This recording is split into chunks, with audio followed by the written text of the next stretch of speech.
Hello, everyone. Today in writing, we're going to talk about a new genre or type of writing called informational writing. But before we get started, I just want you to think about where you may have seen informational writing or when you may have used informational writing in your own life. Uh-oh, wait a second. Are you feeling like this, kid? Are you forgetting about all the times you have used informational writing, or maybe all of the times you may have seen informational writing? In first grade, you wrote an all about book about sharks, whales, an octopus. You wrote informational pieces about these animals. In kindergarten, you wrote all about books about animals that can be pets, like hamsters, birds, cats, and even dogs. These were informational pieces. Ah, is it all coming back to you now? Are you realizing that you may know a lot more about informational writing than you just thought about 1 minute ago? You have written informational pieces, and you definitely know a lot about informational writing. So today, I'm going to teach you about informational writing. We're going to learn what is informational writing, where can I find it? What does it look like? And how do I do it? And then I've got a special treat. I'm going to tell you what we are going to do an informational writing piece on. First things first, you're probably wondering, since I said the words informational writing so many times, what is informational writing? Informational writing can be found in a nonfiction text that contains fact. It's a type of writing that is factual or true. Informational writing cannot have your opinions or feelings because not everyone might agree with your opinions or feelings. The purpose of informational writing is to inform or to teach others. Informational writing contains information that we want to share with others so that they can gain new knowledge. The people that look at informational writing or read informational writing, the audience is peers or your friends and classmates that are your age, teachers, researchers, or even experts. All people who want to gain new knowledge and become smarter about a topic use informational writing to learn facts. Now that you know what informational writing is, you're probably wondering, wait a second, what does informational writing look like again? Well, let's take a look at a few different types of informational writing on a Google Safari. Now, the first thing I think of when I think of informational writing is actually the newspaper that I read every day. The newspaper tells us true events or facts that happen each day. It tells us the weather, things that the president has said, news about bad guys being put in jail, news about good people doing great things, even news about other countries. I'm also noticing that the newspaper has real photographs and things like headings. Another great place you might see informational writing is actually in an encyclopedia.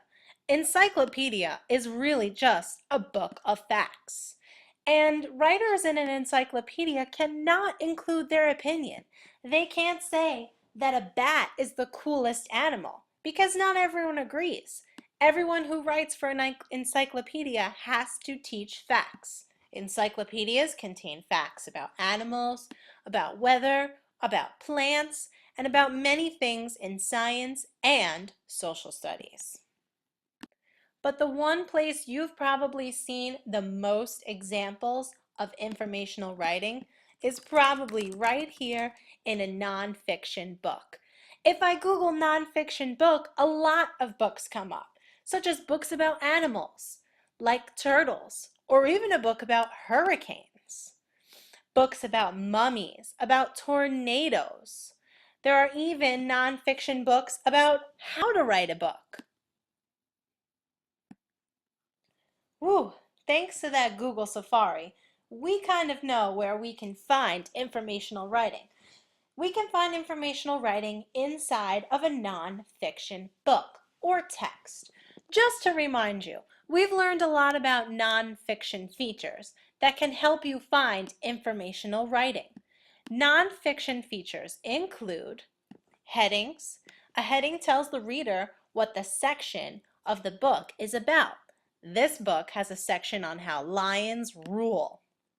Nonfiction books also have a table of contents. A table of contents gives the heading and beginning page number of each section of the book, like this book on the Everglades. A nonfiction book also has a diagram, which is a drawing or a labeled picture that shows the parts of something, like this diagram of a shark and all of its body parts. Nonfiction books also have captions. A caption is the words next to or underneath the picture that explain what it is or what it is about. Under this picture of the Everglades, you see a caption that describes the picture. Finally, a nonfiction book usually has real photographs. A photograph is a picture made with a camera that shows how things look like in real life, like this fire truck.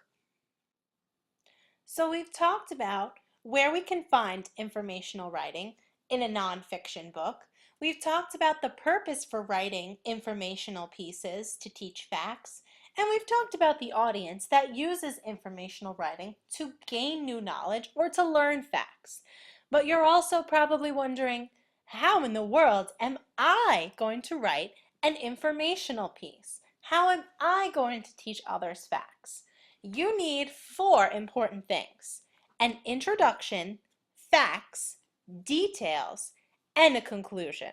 We're going to take a closer look at each of these 4 important things and pay attention to the colors that I am using for each word. They're going to help you when you self-assess your informational piece later on in our unit. All right, first up is an introduction. An introduction is a sentence or a couple of sentences that tells the reader what your whole story is about without giving any facts. An example is, a shark has many interesting features. I didn't tell you what those features are. I just wanted to get you interested in my writing. Another example would be, sharks have many body parts that help them to live. I did not tell you that a shark has gills, that a shark has large fins, or even that a shark has giant teeth to catch prey. Those are all facts. I keep my facts out of my introduction. Once you have an introduction, you're ready to include your facts. Facts are a statement that can be proven true. An example of a fact would be, a great white shark has 350 teeth, or sharks breathe underwater using gills. Once you have your facts, you're ready to add details to describe those facts and make a person reading your writing be able to picture things in their mind. Now, notice what I did here. Here we have our facts. I took our facts and I put them down here in pink, but I also added some details. Details can be things like adding definitions or adjectives to your writing to describe things. Look at our first example. A great white shark has 350 razor-sharp teeth that are 3 inches long or the size of your biggest finger. I added details and adjectives like razor sharp or 3 inches long.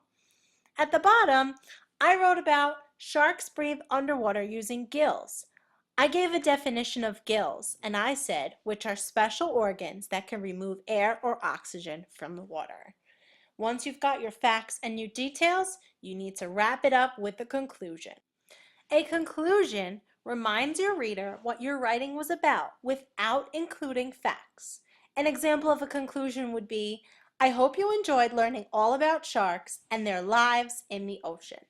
No facts, just remind your reader that you wrote about sharks and how they live. Now that you've reminded yourself all about informational writing, it's time I told you. What are we writing about? this beautiful green statue. Does anyone know what it's called? You guessed it, the Statue of Liberty. We're going to write informational pieces that include information about her purpose and history, her physical features, her location, and her fun facts. I hope you're excited for our unit on informational writing. I certainly am. Thanks for watching.